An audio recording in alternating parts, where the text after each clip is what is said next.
Good afternoon. All एला classes पर आप सभी लोग का स्वागत है। दोस्तों ये प्रैक्टिस सेट है 135 से लेकर जो है मैं आज 200 क्वेश्चन बताऊंगा। दोस्तों ये पार्ट 3 है।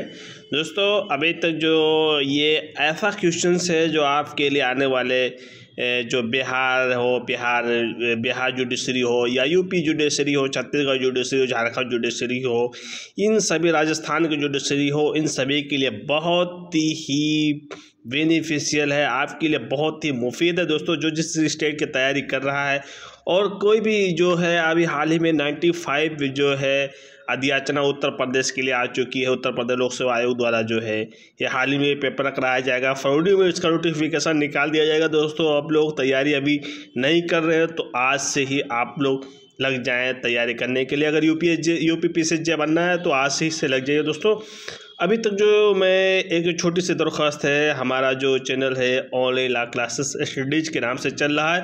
अभी तक जो हमारे चैनल से दोस्तों जुड़े नहीं है तो अगर जुड़ जाएं, सब्सक्राइब करें, लोगों के बीच शेयर करिएगा। और मैं पूरे के पूरे आपको इस चैनल के माध्यम से पूरे मटेरियल लोड कर दूंगा। दोस्तों बने रहे हमारे साथ एवरीवन। मैं अब ज़्यादा समय नहीं लेते हुए अब टॉपिक पे आता हूँ। क्वेश्चन नंबर 135, किस वाद में उच्चतम न्यायालय द्वारा ने कहा है कि हिबा एक जीवित व्यक्ति द्वारा दूसरे जीवित व्यक्ति को बिना प्रतिफल के किया गया संपत्ति अंतरण है। यानी कौन सा वाद है जो सुप्रीम कोर्ट द्वारा ये कहा गया है कि हिबा एक जीवित व्यक्ति द्वारा दूसरे जीवित व्यक्ति को बिना प्रतिफल के किया गया संपत्ति का अंतरण है। ये कौन सा केस है? तो बीपी वासिथसौमा बनाम नरथना हुकुमहा, बी जोहरा खातून बनाम बिहार राज्य, सी मुँह हुसैना बेबी बनाम बी मुँह जोहरा बाई, डी मरियम बाई बनाम मरियम बाई। इसका आंसर 135 का है। आप लोग जानते होंगे तो बेटर है क्योंकि आप लोगों को इसके बारे में इंफॉर्मेशन है तो बहुत बेटर है। अभी इसका जो आंसर है इसका सी, मुँह हुसैना बीबी बनाम मुँह जोहरा बाई। ये केस का जो है बहुत ही इम्पोर्टेंट है। ये लीडिंग केस लॉ है, आपको याद रखना है क्योंकि ये एग्जाम में आने वाले केस लॉ है। ठीक है दोस्तों, अब मैं बात करता हूँ 136 में क्या कह रहा है कि हिबा के लिए मुस्लिम विधि में वैधता की आयु। तो हिबा के लिए मुस्लिम की विधि की वैधता आयु क्या है? तो वैधता आयु जो है 136A के जो है इसका आयु जो है 18 वर्ष है।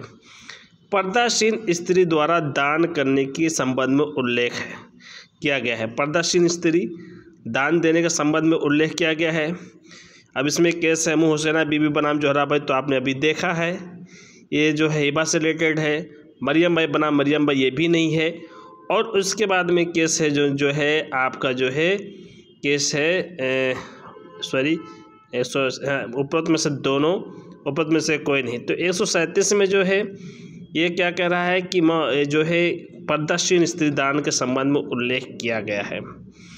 तो जहाँ तक के मुँह हुसैना बीबी बनाम जोहरा बाई और मरियम बाई बनाम मरियम बाई, ये दो केस लॉ है। किससे रिलेटेड? पर्दाशीन स्त्री दान करने के संबंध में उल्लेख किया गया है। तो ये भी उल्लेख किया गया, दोनों सही हैं। ठीक है, उपरोक्त में से दोनों सही हैं। उपरोक्त में से दोनों सही हैं। क्या सही हैं? ठीक है, दोनों से इसका ऑप्शन सी सही है।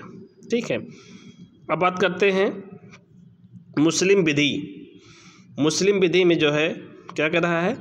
मुस्लिम विधि में दाता होना चाहिए। मुस्लिम विधि में दाता होना चाहिए 138। वयस्क हो, स्वस्थित हो, संपत्ति पर स्वामित्व हो, स्वतंत्र इच्छा हो, उपरोक्त में सभी हो। तो मुस्लिम में दाता होना चाहिए, वो क्या है? मेजर होना चाहिए, वो क्या नाम है स्वस्थ होना चाहिए, स्वस्थित होना चाहिए, संपत्ति पर स्वामित्व हो, स्वतंत्र इच्छा होनी चाहिए। तो उपरोक्त में सभी 138 के जो है डी है ऑप्शन। ठीक है, अब बात करते हैं मुस्लिम विधि में हिबा की विषय हो सकती है। तो हिबा का विषय क्या हो सकती है? मनी, धन, डेब्ट, ऋण, भुगतान, पेमेंट का अधिकार, बंधक, मोर्टगेजी, मोचन, फोरक्लोजर का अधिकार, ये सब हो सकता है। आजीवन हित, लगान वसूलने का अधिकार, मेहर और सरकारी प्रतिभूतियाँ, उपरोक्त में सभी। तो उपरोक्त में सभी हो सकता है। ठीक है, अब बात करते हैं नेक्स्ट क्वेश्चन 140 में क्या कह रहा है? 140 है आजीवन हित दान से संबंधित वाद। आजीवन हिस्सेदार से संबंधित हुआ तो अमजद अली खां बनाम अशरफ खां से रिलेटेड अमजद अली खां बनाम अशरफ खां ये भी है। नवाजिस अली खां बनाम अली रजा खां ये भी है। नजरुद्दीन बनाम खैरत अली ये भी है। तो ये तीनों के सलाह है दान से रिलेटेड उपरोक्त में सभी। ओके, अब बात करते हैं क्वेश्चन नंबर 141 है किसी संपत्ति का जो है अविभाजित भाग का दान कहा जाता है। क्या कहा जाता है? जो अविभाजित भाग हो, यानी जो पार्टीशन हो का भाग कहा जाता है वो मुशा कहा जाता है। क्या कहा जाता है? मुशा। ठीक है। अब 142 के हिबा पट संहरीय हो जाता है। हिबा पट संहरीय हो जाता है 142 का क्या होगा? हिबा पट संहरीय हो जाता है दाता की मृत्यु पर रिवोकेशन हो जाता है। अगर दाता है अगर वो मृत हो जाता तो क्या हो? रिवोकेशन हो जाएगा। जब दान सादृश्य हो वो भी रिवोकेशन हो जाएगा। जब दान ग्रहता की मृत्यु हो जाती है तब भी उपरोक्त में सभी। ये उपरोक्त में से सभी। ओके, हिबा के प्रकार क्या हैं? तो हिबा के प्रकार देखेंगे तो हिबा के कितने प्रकार होंगे? तो 142 का जो है क्या होगा? 143 का होगा हिबा बिल इवज और हिबा बिल शर्तुल इवज, यानी दोनों होगा। हिबा बिल इवज होगा और हिबा बिल शर्तुल इवज होगा, उपरोक्त में से दोनों। ओके, अब बात करते हैं मुस्लिम विधि में दान की आवश्यक शर्तें। मुस्लिम विधि में दान की आवश्यक शर्तें क्या होती हैं? तो 144 है। तो 144 की क्या है? दाता द्वारा घोषणा, दान ग्रहता द्वारा उसकी स्वीकृति, कब्जे का प्रदान, उपरोक्त में सभी 244 के डी। ठीक है।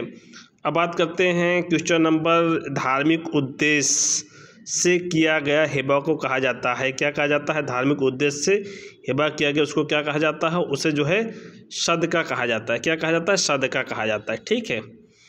अब बात करते हैं हिबा बिल इवज। क्या हिबा बिल इवज है? हिबा बिल इवज जो क्या है?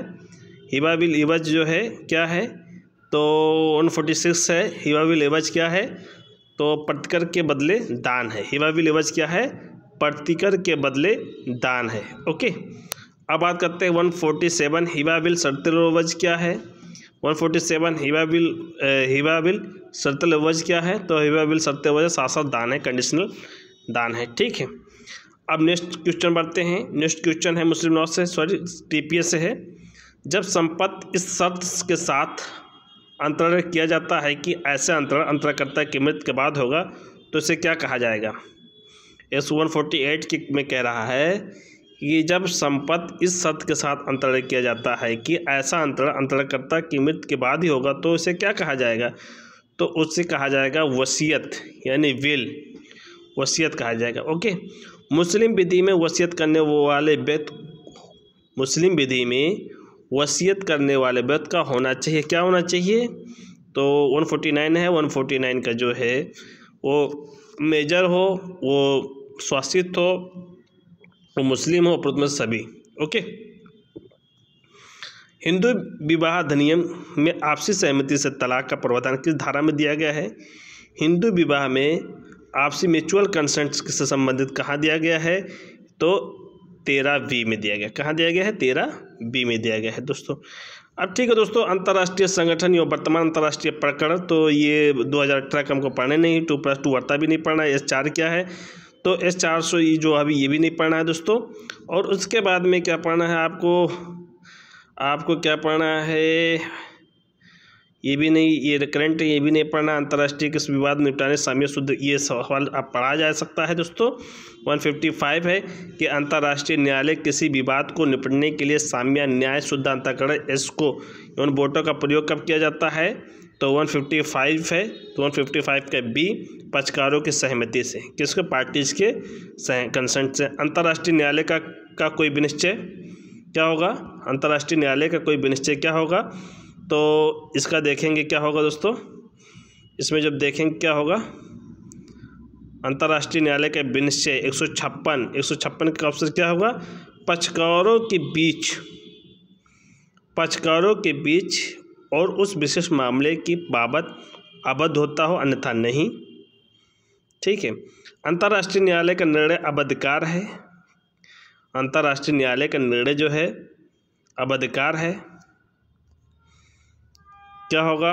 157 का सही ऑप्शन जो है उस विशिष्ट के मामले के पक्षकारों पर होगा, सादृश परिस्थितियों में राज्यों में होगा कि सादृश परिस्थितियों में राष्ट्रीय न्यायालयों पर होगा, उन मध्यक्षेपों पर जो विशिष्ट मामले के मूल पक्षकारों में होगा।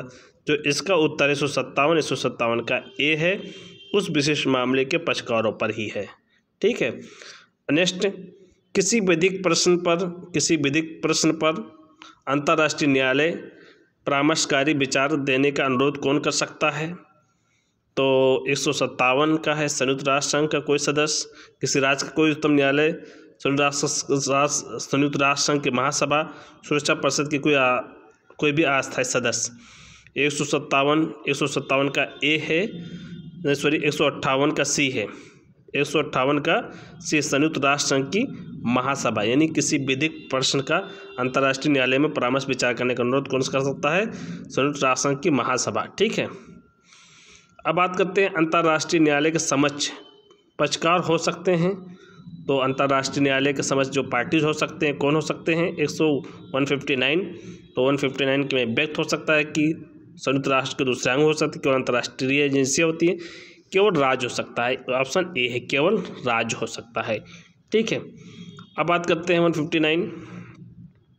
160 अंतर्राष्ट्रीय न्यायालय के निर्णय के बाध्यकारी सख्त पक्षकारों के बीच तथा उन मामलों के संबंध को छोड़कर अन्यथा नहीं होता है। अंतर्राष्ट्रीय न्यायालय की संविधि में निम्न से कौन सा अनुच्छेद कहा गया है? क्या कहा गया है? ये इम्पोर्टेंट है कि जब आप पीसीजे पेपर देख रहे हैं तो आर्टिकल कुछ पूछे जाते हैं, यानी अंतर्राष्ट्रीय न्यायालय के निर्णय की बाध्यकारी सख्त पक्षकारों के बीच तथा उन मामलों के संबंध को छोड़कर अन्यथा नहीं होती है। अंतर्राष्ट्रीय न्यायालय की संविधि के बीच निम्न से कौन सा अनुच्छेद कहा गया है? तो कौन सा अनुच्छेद कहा गया है? 160 का तो 59। कौन सा अनुच्छेद? 59। ठीक है। अब बात करते हैं कौन सा कहा गया है? 1C यानी 59, अनुच्छेद 59। ओके। अब बात करते हैं निम्नलिखित में से कौन सा अंतर्राष्ट्रीय न्यायालय से सलाहकारी राय की मांग कर सकता है? क्या बात कर रहा है कि मतलब जो है क्या कह रहा है कि निम्नलिखित में से कौन सा अंतर्राष्ट्रीय न्यायालय से सलाहकारी की राय मांग कर सकता है? सुरक्षा परिषद की संस्तुति पर महासभा सुरक्षा परिषद व्यक्त राज्य। 161 का क्या होगा? महासभा और सुरक्षा परिषद। ठीक है। महासभा और सुरक्षा परिषद जो है राय मांग सकता है। ठीक है। अब बात करते हैं 162 अंतर्राष्ट्रीय न्यायालय महासभा और सुरक्षा परिषद के अनुरोध पर सलाहकारी राय देने के लिए क्या होगा? बाध्य है, बाध्य नहीं है, स्टैट्यूट में प्रावधान नहीं दिया गया है। तो इसका ऑप्शन क्या होगा? 162 का जो है जो आंसर है बाध्य नहीं है। क्या है? बाध्य नहीं है। ओके। अंतर्राष्ट्रीय न्यायालय निर्णय पर हस्ताक्षर होना चाहिए। क्या है? निर्णय पर हस्ताक्षर होना चाहिए कि उसने कहा है। तो 163 का जो है 163 का ऑप्शन होगा न्यायालय के सभापति व रजिस्ट्रार के। ठीक, न्यायालय के जो प्रिसाइडिंग ऑफिसर होगा और रजिस्ट्रार होगा। ठीक है। अंतर्राष्ट्रीय न्यायालय के निर्णय पर अंतर्राष्ट्रीय न्यायालय के सभापति और रजिस्ट्रार के हस्ताक्षर होने चाहिए। अंतर्राष्ट्रीय न्यायालय के निर्णय पर अंतर्राष्ट्रीय न्यायालय के सभापति पर और रजिस्ट्रार के हस्ताक्षर होना चाहिए। कहाँ दिया गया है? 164 में। तो 164 का जो ऑप्शन होगा ये बी सही है। दोनों राज्यों के बीच विवाद हो तब, दोनों राज्यों के बीच विवाद हो तब होगा। ठीक है। अब बात करते हैं 165 में क्या है? 165 में है अंतर्राष्ट्रीय न्यायालय के निर्णय के कौन लागू कराता है? अंतर्राष्ट्रीय निर्णय को कौन लागू कराता है? 165। तो 165 के जो है सिक्योरिटी काउंसिल यानी सुरक्षा परिषद। ठीक है। अब बात करते हैं ये करंट का 2018 का, तो ये नहीं पूछा जाएगा। भारत रूस शिखर बैठक अक्टूबर 2 अब कहाँ हुआ? अब शिखर कहाँ हुआ ये देखना है आपको। ठीक है। अब बात करते हैं 160 ये भी 2018 में नोबेल पुरस्कार। अब 2020 के चुनिए कौन चुना गया है? इंटरपोल का प्रमुख कौन था जिन्हें चीनी द्वारा गिरफ्तार के बाद अपने पद इस्तीफा दे दिया था? तो 168 का कौन है? ये है मेंग होंगबो है। इंटरपोल का मुख्यालय कहाँ है? तो इंटरपोल का मुख्यालय कहाँ है? तो आपको याद होना चाहिए इंटरपोल का मुख्यालय कहाँ पे है। 169 का जो है लियोन फ्रांस में है, लियोन फ्रांस में। ओके। अब बात करते हैं टॉर्ट अपकृत विधि। निम्नलिखित में से किस वाद में अब निर्धारित किया गया है कि खतरे का आभास ज्ञान जोखिम उठाने सहमति नहीं है? यानी किस वाद में अब निर्धारित किया गया कि खतरे का आभास ज्ञान जोखिम उठाने की सहमति नहीं है? 170 यानी सुभागांती बनाम दिल्ली म्यूनिसिपल कॉरपोरेशन, ए, बी बोरहिल बनाम यंग, सी हेंस बनाम हार्वुड, डी स्मिथ बनाम बेकर। 170 का कौन सा है? कैसे? 170 है सुभागांती बनाम दिल्ली म्यूनिसिपल कॉरपोरेशन। सुभागवंती बनाम दिल्ली म्यूनिसिपल कॉरपोरेशन में ये कहा गया है कि खतरे का आभास जोखिम उठाने की सहमति नहीं है। ठीक है। सम्मति ऐसा बचाव करता क्या है? सम्मति जो है ऐसा बचाव अभी करता है के विरुद्ध कोई भी प्रतिवाद नहीं बन सकता है, कि उसकी उपेक्षा से उत्पन्न जोखिम से किसी बचाव करते हुए क्षति पहुंचाएगा। इस सिद्धांत पर निदर्शकवाद क्या है कि संपत्ति में ऐसे बचावकर्ता के दावे के विरुद्ध कोई प्रतिवाद नहीं बन सकती है जिसको प्रतिवादी की उपेक्षा से उत्पन्न जोखिम से किस बचाव करते हुए क्षति पहुंचाई है। इस सिद्धांत का निर्देशकवाद कौन सा है? तो निर्देशकवाद जो है कौन सा है आपको बताना है। 171 के है इसमें दिया है। कटलर बनाम यूनाइटेड डेयरीज लंदन, ICI बनाम सेटवेल, हॉल बनाम ब्रुकलेंस ऑटो रेसिंग क्लब, हेंस बनाम हार्वुड। तो इसका उत्तर है 171 का डी, हेंस बनाम हार्वुड। ओके, अब बताएं। अब चलते हैं नेक्स्ट 172 है कंपनी अपने निदेशक द्वारा अपनी नौकरी के दौरान किए गए कार्यों के लिए उत्तरदायी होता है। ये कथन क्या है? कंपनी अपने निदेशकों द्वारा अपनी नौकरी के दौरान किए गए कार्यों के लिए उत्तरदायी होता है। ये कथन क्या है? 172 ये कथन क्या है? 172 का जो है पूर्णतः सत्य है। ओके, अब बात करते हैं 173। जब असाधारण प्राकृतिक शक्तियाँ कार्यरत होती हैं जिससे वादी को भारी क्षति होती है तो प्रतिवादी अपने बचाव का तर्क ले सकता है। क्या है? जब असाधारण प्राकृतिक शक्तियाँ कार्यरत होती हैं जिससे वादी को भारी क्षति उठानी पड़ती तो प्रतिवादी अपने बचाव में तर्क ले सकता है। क्या ले सकता है? 173 का 173 का बी है देवकृत। क्या ले सकता है? देवकृत। ओके, अब बात करते हैं क्वेश्चन नंबर 174 का जो है देखते हैं 174 क्या कह रहा है। 174 निम्नलिखित में से कौन सा वाद अपरिहार्य दुर्घटना से बचाव से संबंधित नहीं है? क्या है? अपरिहार्य दुर्घटना बचाव से संबंधित नहीं है। कौन सा केस है? तो इसको जो है रामलिंगा नडार बनाम नारायण रेड्डियार, ए, बी पद्मावती बनाम डुग्गा नायिका, सी स्टेन बनाम पावेल, डी होम्स बनाम मादर। 174 का जो है सही आंसर जो है सी है। सही आंसर क्या है? सी है। स्टेनल बनाम पावेल। अब बात करते हैं 175 बचाव कार्य के वादों में संपत्ति का प्रतिवाद लागू न होने के सिद्धांत पर निदर्शकवाद। बचाव कार्य के वाद में सहमति का प्रतिवाद लागू न होने के सिद्धांत पर निदर्शकवाद कौन सा है? 175 का जो आंसर है कौन सा है? 175 का आप बताइए जल्दी। आपको याद है तो बहुत बेटर है, नहीं याद है तो कोई बात नहीं, हम बता देंगे। हेंस बनाम हार्वुड। ठीक है, अब बताइए निम्नलिखित में से कौन सा एक वाद आकृति में आवश्यकता के प्रतिवाद से संबंधित है? आवश्यकता के प्रतिवाद से संबंधित है। 176 के कौन सा ऑप्शन है आप लोग बताइए, फिर हम बता देंगे 176 का कौन सा वाद है। तो आंसर जो है आप लोग को पता होना चाहिए, किर्क बनाम ग्रेगरी।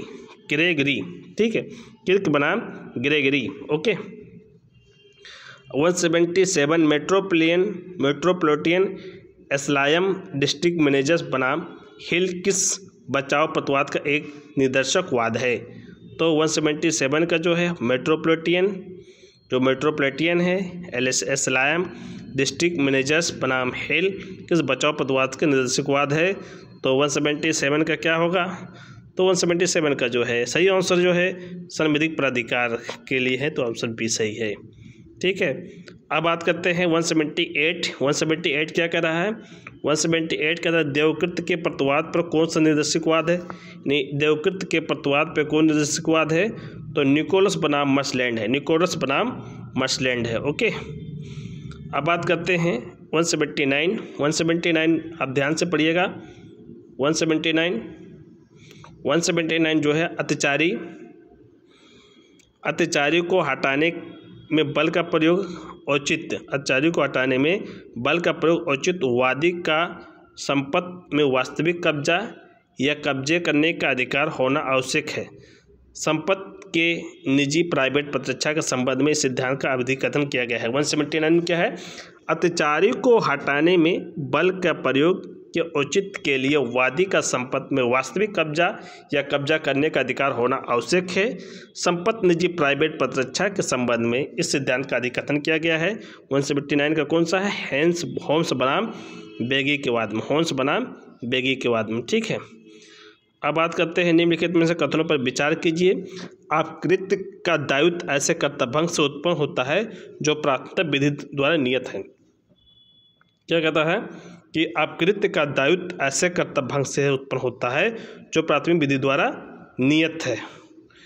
ठीक है, क्या है ऑप्शन?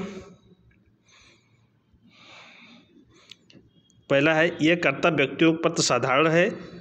इस कर्तव्य भंग के लिए प्रतिषेध पाने के लिए अप्रनिश्चित नुकसानी के लिए कार्रवाई की जाती है। नुकसानी के परिणाम का न्यायालय का आधारित करता है। तो उपरोक्त क्या है? ऑप्शन बी है। 1 2 3 4 सही है। निम्नलिखित में से अपकृत्य के किसमें दायित्व दोष पर आधारित होता है? क्या कह रहा है? अपकृत्यों के किसमें दायित्व दोष पर आधारित होता है? तो 181 का भी कपट होता है। ठीक, अब बात करते हैं 182 में क्या है कि ए ने अपनी कार सड़क के किनारे खड़ी की। ए को घरेलू कुत्ता कार के अंदर था। कुत्ता कभी भी खतरनाक नहीं था। वह कार के पास से जा रहा था। कुत्ता भौंका, खिड़की का शीशा अचानक कुत्ते के पंजे से टूटा और वादी के आंखों में लग गया। देखिएगा, बढ़िया, बहुत अच्छी सवाल है कि ए ने अपनी कार सड़क के किनारे खड़ा की। ए का घरेलू कुत्ता कार के अंदर बैठा था। कुत्ता कभी खतरनाक नहीं था। कुत्ता कभी भी जो है खतरनाक नहीं था। अब उधर से बी गुजर रहे थे, कार के पास जा रहे थे। कुत्ता भौंका और खिड़की का शीशा अचानक कुत्ते के पंजे से क्या हुआ? टूट गया और वादी के आँख में लग गया। 182 का ऑप्शन क्या होगा? 182 का है कि ए क्षतिपूर्ति के लिए उत्तरदायी है। ए क्षतिपूर्ति के लिए उत्तरदायी नहीं है। बी अंशदायी लापरवाह था, उपरोक्त में से कोई नहीं। तो इसका सही ऑप्शन वही होगा कि ए क्षतिपूर्ति के लिए जो है उत्तरदायी नहीं है। ठीक है, अब बात करते हैं 183 में क्या कह रहा है? संयुक्त अपकृत्यकर्ताओं द्वारा आपस में अंशदान नहीं होगा। जो संयुक्त अपकृत्यकर्ताओं द्वारा आपस में अंशदान नहीं होगा, नियम समाप्त कर दिया गया है। ये कहाँ है? 183। तो 183 का बी विधायी और अधिनियम द्वारा। कहाँ? विधायी और अधिनियम द्वारा। ठीक है, अपकृत्यात्मक दायित्व ऐसे कर्तव्य को भंग होने से उत्पन्न होता है जो कि क्या होता है? अब इसका जो ऑप्शन होगा, ऑप्शन क्या होगा? 184 का जो है बी होगा, विधि द्वारा निर्धारित किया गया हो। विधि द्वारा क्या निर्धारित किया गया हो। ठीक है, देश का तत्व 185 देश का तत्व क्या है? अब इसका जो है आप ऑप्शन बताइएगा। उक्ताप यूँ दोषपूर्ण अभियोजन में आवश्यक, यूँ सुसंगत, सब अपकृत में आवश्यक है, सब अपकृत में आवश्यक नहीं है, मानहानि में आवश्यक है। 185 में ए है। 185 में ए है। उक्ताव एवं दोषपूर्ण अभियोजन में आवश्यक एवं सुसंगत है। ठीक है, अब बात करते हैं अपकृत के दायित्व का आधार। अपकृत के दायित्व का आधार क्या है? 186 का जो है सी है, विधिक अधिकार का अतिक्रमण, विधिक अधिकार का अतिक्रमण है। ठीक, निम्नलिखित में से किस अपकृत के दायित्व दोष पर आधारित होता है? 187 में सी है, तांत्रिक आघात। क्या है? तांत्रिक जो है आघात है, तांत्रिक आघात है। राइट बनाम फ्लेचर के नियम से अंतर्गत मानहानि से संबंधित है। ओके, अब बात करें किसका कथन है कि त्रुटि सभी अपकृतात्मक दायित्व का आधार है? 188 का जो है सी है, ऑप्शन सी है, फ्रेजर। कौन सा है? फ्रेजर है। ठीक है, 188 का सी फ्रेजर है। अपकृत के दायित्व के आधार क्या होगा? 189 का सी होगा, विधिक अधिकार का अतिक्रमण होगा, विधिक अधिकार का अतिक्रमण होगा। ठीक है, 189। अब हम बात करते हैं दोस्तों भारतीय दंड संहिता पर आते हैं। भारतीय दंड संहिता की 190 पे आते हैं। तो 190 क्या कहता है? आपराधिक दायित्व से पूर्णतः छूट पाने के लिए बच्चों की आयु कितनी होनी चाहिए? 190 क्या कह रहा है? कितनी बच्चों को होनी चाहिए? तो बच्चों को 7 वर्ष से कम होनी चाहिए। पागलपन की प्रतिरक्षा का विकास निम्न किससे आधार पर हुआ था? तो 191 का जो है आंसर कौन सा है? सी, मैग्नाटन का नियम पर हुआ था, मैग्नाटन के नियम से होता है। ठीक है, अब बात करें निम्नलिखित में से कौन सा अपराध अपूर्ण अपराध है? कौन सा अपराध जो है अपूर्ण अपराध है? तो 192 का जो है बी है, अपराधी प्रयत्न जो है ये अपूर्ण अपराध है। लोक निरसन, विधिविरुद्ध जमाव, बलवा ये पूर्ण अपराध है। ठीक है, निम्नलिखित में से कौन सा एक कथन भारतीय दंड संहिता की धारा 34 और 149 संदर्भ में सही है? तो ए है, समान आशय और समान उद्देश्य एक ही है। अब इसमें बी ऑप्शन जो सही है, बी ऑप्शन क्या कह रहा है? बी क्या कह रहा है कि दोनों अपने आप में सभिन्न है, दोनों अपने आप में सभिन्न है। यह आंसर बी सही है। सॉरी, बी भी नहीं सही है। बी कैसे सही होगा? अब यानी निम्न में से कौन सा कथन भारतीय दंड संहिता की धारा 34 और 149 के संदर्भ में सही है? तो सही पूछा है, तो सही कौन हो सकता है? दोनों अपने आप में सभिन्न है, ये गलत है। और एक मिनट, धारा 34 केवल दायित्वों का प्रतिपादन किया गया है, किसी अपराध का सृजन नहीं किया गया है, जबकि धारा 149 एक विशिष्ट अपराध का सृजन किया गया है। तो जो ऑप्शन है ये सी सही है, ऑप्शन 10 सी सही है कि धारा 34 में केवल दायित्वों का सिद्धांत प्रतिपादित किया गया है और किसी अपराध का सृजन नहीं किया गया है, जबकि धारा 149 एक विशिष्ट अपराध का सृजन करता है। ठीक है, 194 है, 194 का जो सूची फर्स्ट वाद तथा सूची सेकंड बेसिस से सही सम्मिलित कीजिए तथा सूचियों के नीचे दिए गए कोटों को सहायता से सही उत्तर दीजिए। ठीक है, अब इसका जो क्वेश्चन है 194 है, तो 194 का सही उत्तर दीजिए। अब इसका सही उत्तर है राज बनाम पुनैया। राज बनाम पुनैया किससे रिलेटेड है? राज बनाम पुनैया किससे रिलेटेड है? तो राज बनाम पुनैया जो है आपराधिक किससे रिलेटेड है? 1-2 राज बनाम पुनैया हत्या एवं आपराधिक मानववध में अंतर बताया गया है। और महबूब शाह एम्परर किससे है संबंधित है? महबूब शाह एम्परर जो है समान आशय से संबंधित है। विश्वनाथ बनाम उत्तर प्रदेश राज किससे संबंधित है? विश्वनाथ बनाम उत्तर प्रदेश राज प्राइवेट प्रतिरक्षा के अधिकार से संबंधित है। केहर सिंह बनाम दिल्ली प्रशासन एडमिनिस्ट्रेटिव किससे संबंधित है? तो आपराधिक षड्यंत्र से संबंधित है। ठीक है, निम्नलिखित में से किस वाद में उच्चतम न्यायालय ने भारतीय दंड संहिता 303 को असंवैधानिक घोषित कर दिया है? वो कौन सा केस है? तो मिट्ठू बनाम पंजाब राज के केस में। ठीक है, ए और बी से चोरी का माल खरीदता है, बाद में पता चलता है कि माल उसी का है जो कुछ दिन पूर्व चोरी हो गई थी। एक किस अपराध का दोषी है? तो चोरी का चोराई हुई संपत्ति प्राप्त करने का किसी अपराध का नहीं, अपराधी दुर्विनियोग का नहीं। तो इस 196 का कौन सा होगा? 196 का सी, किसी अपराध का नहीं। ए बी से चोरी का माल खरीदता है, बाद में उसे पता चलता है कि माल उसी का है जो कुछ दिन पूर्व चोरी हो गया था। किस अपराध का दोषी है? किसी अपराध का नहीं। 197, ए अपने ऑफिस में जाता है और ऑफिस की अलमारी से बेईमानीपूर्वक वस्तु उठा ले जाता है, बाद में पता चलता है कि वस्तु उसी का है। ये किस अपराध का दोषी है? 197 का डी, कोई अपराध का दोषी नहीं है। कोई अपराध का दोषी नहीं है। ओके, कोई अपराध का दोषी नहीं है। ठीक, अब बात करते हैं 198 का क्या क्या? ए बी घोर उपहास करने के भय डालकर, ए बी को घोर उपहास भय डालकर बेईमानी से उत्प्रेरित करता है कि वो एक कोरे कागज पर हस्ताक्षर करके ए उसे प्रदत्त कर दे। ए कौन सा अपराध किया है? तो 198 का जो है ए, उसने क्या क्या है? उद्यापन यानी एक्सटॉर्शन किया है। अब बात करेंगे 199। फर्स्ट सही सम्मिलित कीजिए और सूची दिए गए कोटों को सही सार्थक उत्तर दीजिए। तो 199 का जो है ऑप्शन जो है क्या होगा? KM नानावती बनाम महाराष्ट्र। तो ए का क्या होगा? अचानक गंभीर और अचानक प्रकोपन होगा। और उसके बाद में राज बनाम बिरसा सिंह बनाम पंजाब राज्य में क्या होगा? श्याम बिहारी इसका जो आंसर है। ए के 3, बी के 4।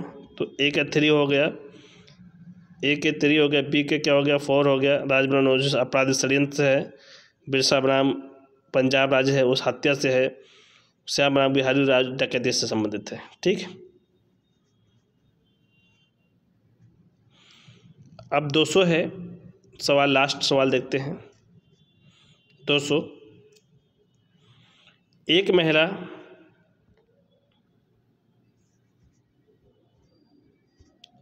महिला रेल टिकट लेना चाहती थी। स्टेशन पर खिड़की पर भीड़ थी। उसने एक्स से जो खिड़की के पास था उसके लिए एक टिकट लेने को कहा और उसके लिए उसे रुपए दे दिए। एक्स रुपये ले और टिकट लेने के बजाय रुपए लेकर भाग गया। एक्स ने कौन सा अपराध किया है? कोई अपराध नहीं, अपराध न्यासभंग का, अपराध दुर्व्यवहार को, चोरी का। तो 200 का जो है क्या क्या है? इसने जो है अपराधी दुर्व्यवहार का अपराध किया है। ऑप्शन सी सही है। तो दोस्तों ये प्रैक्टिस सेट 1 जो है समाप्त होता है। मैं कल प्रैक्टिस सेट 200 क्वेश्चन लेकर आपकी खिदमत में हाजिर होऊंगा। दोस्तों यहीं से मैं इजाज़त चाहता हूँ। Thank you. Allah Hafiz.